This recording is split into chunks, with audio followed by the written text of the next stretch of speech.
guys, and welcome to Samantha's Kitchen. Today I'm making something really exciting and I'm going to be recreating Ken's Greek Tzatziki, but I'm going to be making it plant-based, and I will link in the description below to Ken's channel where you can look at the authentic Greek Tzatziki and how you make it. I'm going to add a little bit of a twist to mine today. As you know, it will be plant-based. So we don't as yet have the Greek alternatives, but we do have some really good alternatives. And for this, I recommend you use the following if you lead a plant-based diet or you have allergy to any kind of animal milk products. So let's get cracking. So what you will need is you will need some Alpro plain sugars. This is brilliant to recreate any kind of dips that are yogurt based. It's not sweet or anything like that.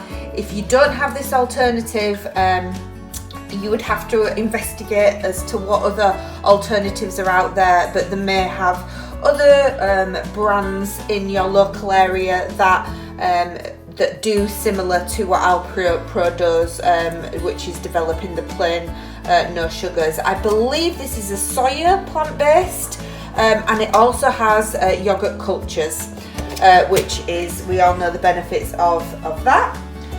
This is a 500 gram tub. You'll need one cucumber. You will also need some dill. I'm using dried dill, but if you've got fresh, that would be preferable. And here's a little bit of twist. We're going to add a tiny little bit of oregano into ours, and also a very, very tiny bit of thyme. Ken doesn't add those in. He just adds them in with 2 cloves of garlic. He does a 950 gram batch size. We're doing a 500 gram, but I like my tzatziki a little bit more garlicky, so we're going to put 2 cloves in of that. So if you wanted to create Ken's, you would just use those ingredients there, but we're just going to add a little bit more flavour profile to it, and we're going to add a little bit of thyme and a little bit of oregano. So let's get cooking. So it depends what kind of tzatziki you're after. Ken actually peels the cucumber, but I think that a tzatziki is just lovely with the peel on. So this has been washed, and what we're going to do is we're going to cut the ends off like so, and then we're going to cut down the centre of the cucumber like this. And as you can see here, we can see all the seeds in here, and what you're going to take is you're going to take a little spoon and we're going to scrape these seeds out, okay, making sure we just scrape them out. The reason why you scrape them out is they've got high water content, and with a tzatziki you want to try and remove as much water as you can, so it gets a nice thick tzatziki flavour, and it's not watery. So as you can see, dead easy, just nice and simple, just comes out like this. And we'll do it with this one as well. And then once we've got all this out, what we're going to do is we're going to grate them. So I'll clear this up and then we'll be ready to grate. So the next stage is to grate our wonderful cucumbers, and we're just going to grate them like this. Now we need to remove, once we've grated the cucumbers, we'll need to remove more water from the cucumber. So I'm going to go and grate all this, and then I'll show you how to remove the water if you don't have a lettuce spinner or anything like that, and I'll show you how to do that when I come back. As you can see, I've grated all the cucumber now, and what we're going to do, because we need to get rid of all the excess water, is we're going to add it into a strainer. Now Ken uses a salad colander, I don't know what they call them, but as I say, I'll link into his description for you to see how he makes his. But yeah, so empty your cucumber out, and what we're going to do is, you can see already how much water from the cucumber is coming out. Now just push like this on the cucumber. You don't have to push like excessive or anything, but you'll be able to see all that water coming out, and it's just as effective as using one of those salad mixer things, and just push it out like this.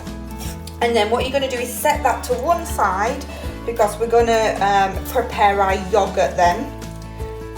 So, and I think this is quite an effective way. It doesn't mush anything up. You still get the grated structure, and it just really just gets rid of all that water that you need to get rid of. So that's pretty dry now. There's hardly any water coming out, and look at how much water has just come out of that. So we're going to set this to one side now, and then we'll get on with making our yogurt. Okay, I have peeled my 2 cloves of garlic, and I'm going to just bash these. These want to be in as fine a paste as you can. Nobody likes big pieces of chunks of garlic in tzatziki, so we're going to bash this as finely as we can. If you've got a garlic press, that's great. I actually completely broke mine the other day, so I don't have one now. So I'll come back once I've finished putting this into as fine a paste as possible. As always, I forgot to mention that we will need some salt, and we'll also need some black pepper as well for seasoning and taste. So what we're going to do now is we're going to add our pressed, so all the water's out of it now, so we're going to add our pressed cucumber in.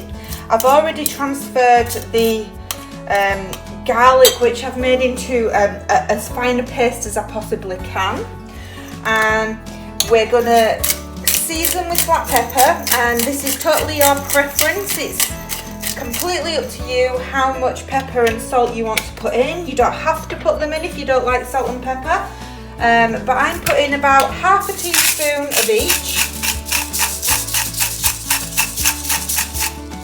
into the dish like so, and then here we're going to add our dill. Now for this amount, I would recommend that you add a teaspoon of dill.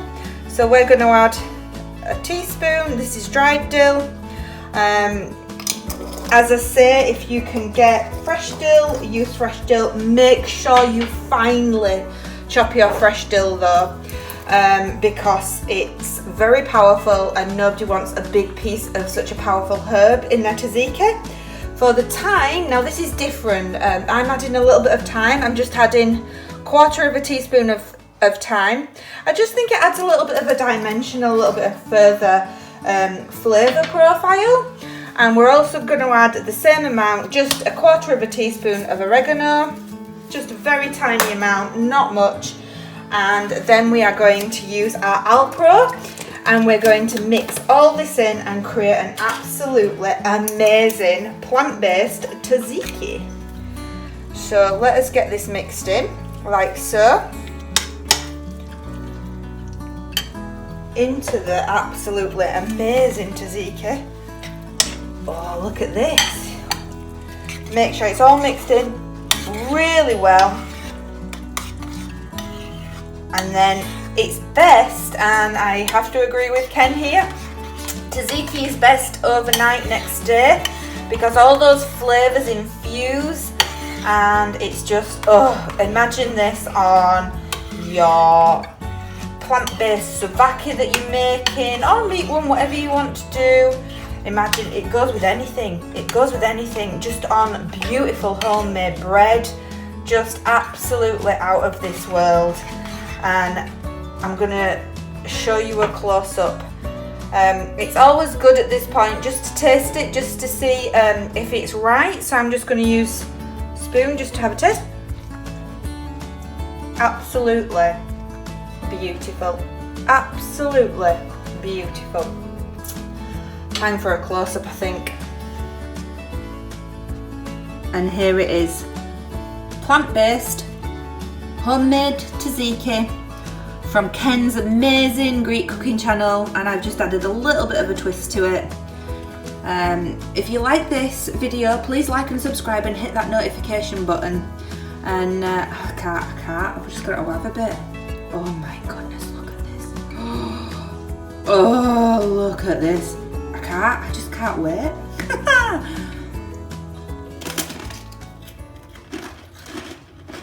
Oh, it's beautiful. Oh, enjoy. Stay safe, everyone. Bye.